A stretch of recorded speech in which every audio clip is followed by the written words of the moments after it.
Hey YouTube, this is the Purple One. Just a very quick few seconds. I'll give you some news. What's happening?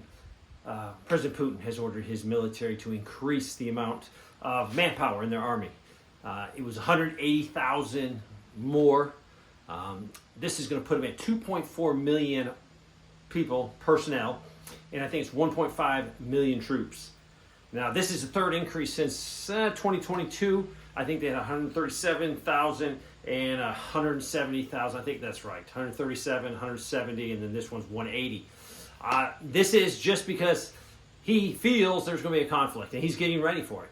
Now, he could be doing this just to scare NATO, but he's not the type of man just going to just try to scare him. And he's not going to go through the expense of recruiting 180,000 more soldiers and training them into the military. So this is going to put him about 2.4 million personnel, and that will be the second biggest army in the world, right behind China. France is seeing what's happening over there, and they're concerned. They've said a few things, and they're sort of ratcheting back their rhetoric because they know there is going to be a conflict if we keep doing what we're doing. And what we're doing is firing U.S. missiles, firing U.S. drones, U.S. artillery into Russia, and this is Russia proper. If someone was doing it in the United States, we would all be up in arms and say, hey, take the gloves off. So Russia is definitely preparing for a major conflict. If you look at them, don't believe what the Western media is saying, oh, they can't recruit people. No, they're having no problems recruiting people.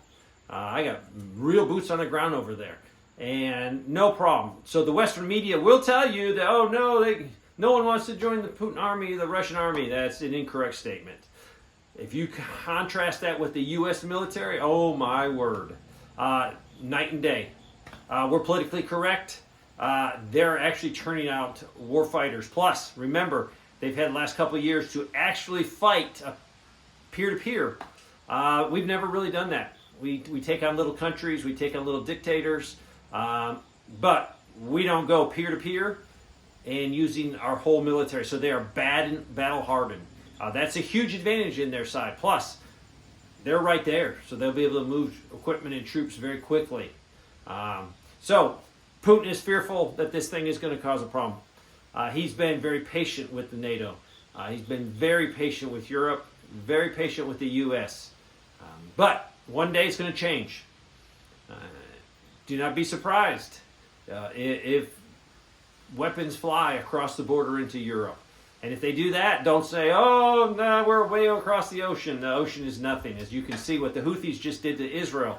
Fire a hypersonic missile. It takes like 10, 11 minutes. It can travel a long distance. It looks like we didn't even pick it up, and it looks like Israel didn't even pick that missile up because it's traveling so fast. That's why it's a hypersonic missile. So, keep prepping, keep praying. Thanks for watching.